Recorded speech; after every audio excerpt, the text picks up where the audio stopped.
आज हम बात करने वाले हैं 11 सितंबर 2001 की घटनाओं और उसकी विरासत के बारे में। ये वो दिन था जिसने सचमुच दुनिया को हमेशा के लिए बदल कर रख दिया। तो 11 सितंबर 2001 न्यूयॉर्क में सुबह का वक्त है और दिन बिल्कुल आम दिनों जैसा ही है।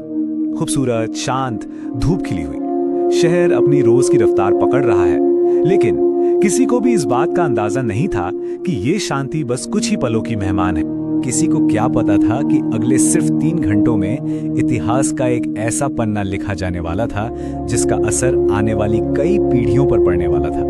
तो चलिए इस कहानी को एकदम शुरू से देखते हैं कि कैसे हमलावरों ने अपनी इस पूरी साजिश को अंजाम दिया। देखिए, ये कोई अचानक हुआ हमला नहीं था, बल्कि एक बहुत ही सोची समझी और बारीकी से प्लान की गई साजिश थी। हमलावर एक एक करके बॉस्टन के लोगन हवाई अड्डे पर पहुंचे और सुबह 7:40 तक अमेरिकन एयरलाइंस की फ्लाइट 11 में सवार सभी 5 अपहरणकर्ता अपनी अपनी सीटों पर बैठ चुके थे। और हैरानी की बात तो यह है कि उस समय के नियमों के हिसाब से 4 इंच से छोटे ब्लेड वाले चाकू प्लेन में ले जाने की इजाजत थी। और इसी एक बड़ी सुरक्षा चूक का फायदा उठाकर ये लोग अपने हथियार लेकर प्लेन के अंदर पहुंच गए। अब जमीन से चलते हैं आसमान की तरफ, जहां प्लेन के अंदर और एयर ट्रैफिक कंट्रोल में जो अफरा तफरी मची हुई थी उसकी कहानी सुनते हैं। खतरे का सबसे पहला इशारा मिला फ्लाइट अटेंडेंट बेटी ओंग के इस फोन कॉल से। उन्होंने बहुत ही शांत रहते हुए एयरलाइंस को बताया कि प्लेन में कुछ बहुत ही गड़बड़ हो रही है। और फिर ये डरावनी आवाज सुनाई दी। अपहरणकर्ता मोहम्मद अता असल में तो ये मैसेज केबिन के यात्रियों को सुनाना चाहता था, लेकिन उसने गलती से इसे एयर ट्रैफिक कंट्रोल को ब्रॉडकास्ट कर दिया और बस इसी गलती ने हाईजैकिंग की खबर कंफर्म कर दी। जरा सोचिए, एक तरफ प्लेन के अंदर अपहरणकर्ताओं का पूरा कंट्रोल था और दूसरी तरफ जमीन पर कंट्रोल टावर में लोग पूरी तरह से कंफ्यूज थे। उन्हें यह तो पता था कि कुछ बहुत गलत हो रहा है, लेकिन असल में हालात कितने खराब हैं इसका किसी को भी अंदाजा नहीं था। और फिर ठीक सुबह 8:46 पर अमेरिकन एयरलाइंस की फ्लाइट 11 वर्ल्ड ट्रेड सेंटर के नॉर्थ टावर से जा टकराई। अब कहानी का रुख मुड़ता है न्यूयॉर्क शहर की सड़कों पर खड़े उन लोगों की तरफ, जहां पहले तो कुछ समझ नहीं आया, लेकिन फिर वो उलझन खौफ में बदल गई।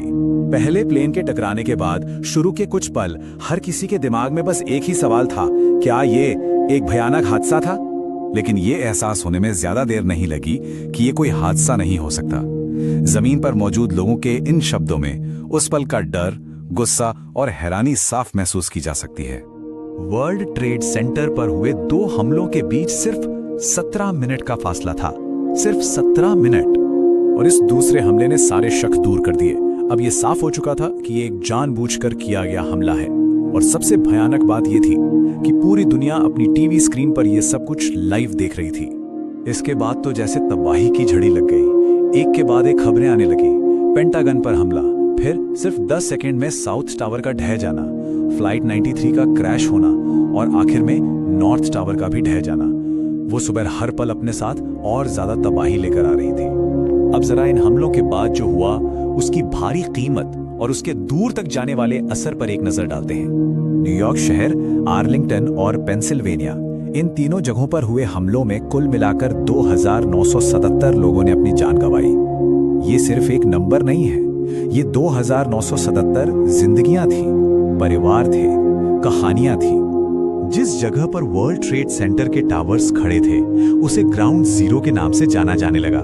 ये जगह न सिर्फ तबाही का प्रतीक बनी, बल्कि आने वाले दिनों और सालों में बचाव, दोबारा खड़े होने की हिम्मत और यादों का एक केंद्र भी बनी। लेकिन तबाही की कीमत सिर्फ जान गंवाने वालों ने ही नहीं चुकाई।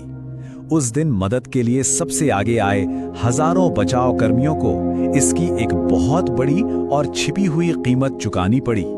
जहरीली धूल और धुएं में काम करने की वजह से उनमें से कई लोगों को पीटीएसडी, सांस की गंभीर बीमारियों और यहां तक कि कैंसर जैसी जानलेवा बीमारियों का सामना करना पड़ा। एक फर्स्ट रिस्पॉन्डर की ये बात उन लोगों के बलिदान को याद दिलाती है जो उस दिन दूसरों को बचाने गए और खुद कभी वापस नहीं लौटे। उनके लिए असली हीरो वही थे। इसके बाद सफाई और दोबारा बनाने का जो काम था वो भी अपने आप में बहुत बड़ा था।